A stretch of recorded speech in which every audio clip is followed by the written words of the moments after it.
The Orange Man is bad. Sleepy Joe is too old. Obama wore a tan suit. George W. is too dumb. There's an old saying in Tennessee, I know it's in Texas, probably in Tennessee, that says, fool me once, shame on you. If fool me, we can't get fooled again. Every day, Americans debate who the worst president in history is, not comparing policy against policy, but rather with grade school teardowns. Fueled by media sensationalism, a headline grabs the public's attention and sparks outrage, only to fade away into the void the next day.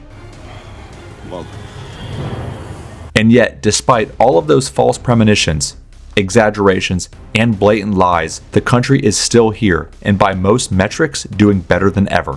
But instead of focusing on the big issues, we often get caught up in the petty details, like tan suits, bad hairstyles, horrendous spray tans, failed salutes, and the way someone holds a bottle of water.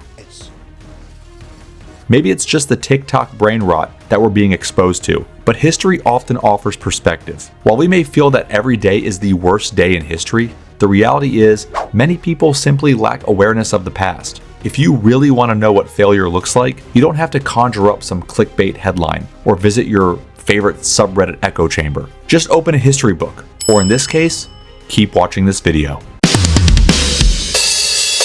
Now, what if I told you there was a president whose failures weren't merely a matter of opinion, they were undeniable and catastrophic, and they set the nation back for generations? And no, I'm not talking about Joe Biden or Donald Trump. Let's rewind the clock all the way back to 1857, when the 15th president, James Buchanan Jr., took office. At the time, Buchanan was seen as a safe choice for a nation teetering on the brink of collapse. Decades of tensions between the North and the South had the nation on edge. The moment called for leadership and action, but instead, Buchanan responded with excuses and inaction. We have sort of a problem here. But how did such an ineffective leader even get elected? I mean, as we've seen in recent history, it's even easier than one might think. A lot of us are really smart. I'm really smart. At the time, the Democratic Party was deeply divided over the issue of slavery. Southern Democrats, who were pro-slavery, felt threatened by growing abolitionist movements in the North. And Northern Democrats, either moderate or anti-slavery, found themselves at odds with the South over,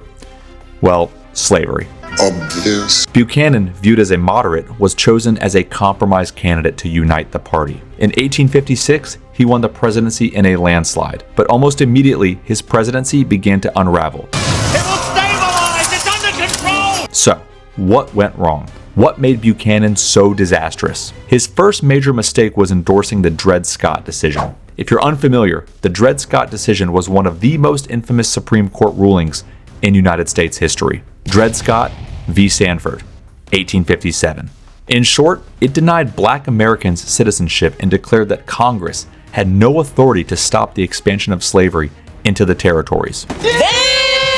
But Buchanan didn't just support the decision, he strongly endorsed it. He's even said to have quietly worked behind the scenes to influence the court's ruling. He believed the decision would settle the slavery issue, but instead, it only deepened the divide between the North and the South. In his inaugural address, Buchanan hinted at the Supreme Court's upcoming decision, which raised suspicions about his involvement in the matter. The final ruling angered the North and emboldened Southern slaveholders. Instead of bringing the country together, Buchanan made the situation far worse right from the start of his presidency.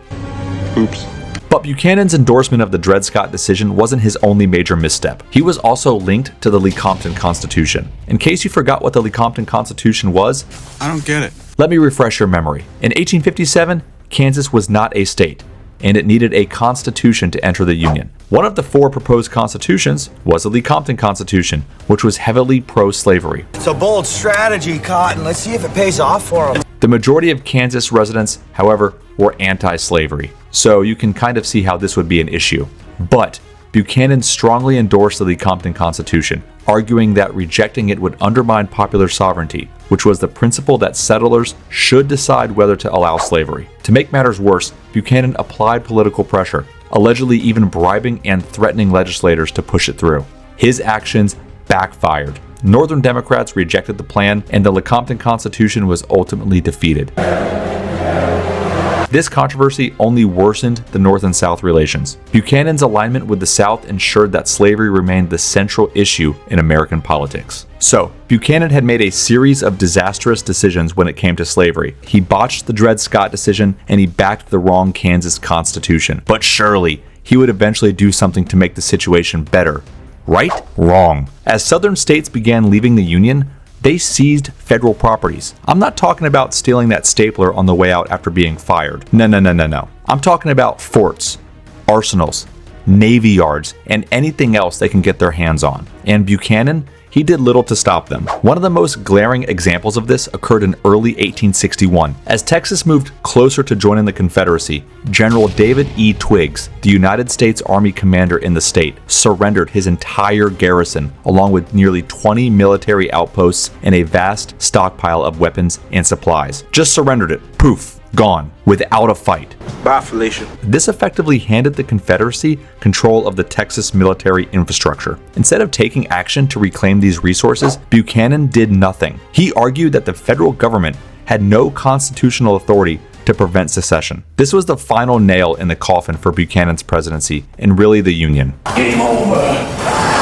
But even after the Southern states had seceded, Buchanan refused to hold them accountable. In his final address to Congress, he blamed the North, including abolitionists, Republicans, and anyone who opposed slavery. He stated, quote, "The South, in my judgment, has been driven to secession by a course of injustice which has been steadily pursued by the Northern people, and that too under the form of law," end quote. He placed blame for secession squarely on the North, portraying the South's action as a response to Northern aggression.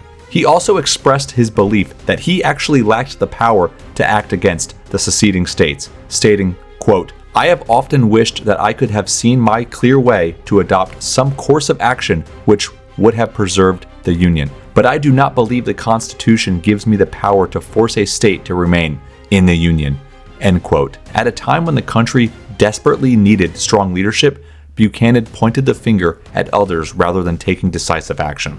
By the time Buchanan left office in March 1861, the United States was fractured. The Confederacy had formed, the attack on Fort Sumter just a month away, and Abraham Lincoln was left with a monumental task. James Buchanan wasn't just a bad president, he was a complete failure. While it's easy to label a sitting president or a candidate as the worst ever, it's important to look at history as a whole before making such a judgment. Can Joe Biden be considered one of the worst presidents ever? Probably not.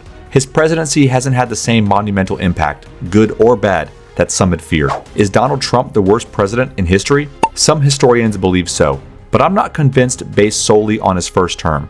Of course, with his second term still unfolding, we'll have to see how things progress. But when it comes to James Buchanan Jr., enough time has passed and his record of failure and inaction during a critical period in United States history remains unmatched. I mean, he basically let the nation slip into a civil war where over 600,000 Americans would lose their lives. What other US president can say that? That's all for this video. If you enjoyed it, please like and subscribe for more content like this. And feel free to let me know your thoughts in the comments, whether you agree, disagree, or have something else to add. I love hearing feedback and engaging with the mob. Thanks for watching. I'll see you next time. Right, and then I see the disinfectant where it knocks it out in a minute. And is there a way we can do something like that by injection?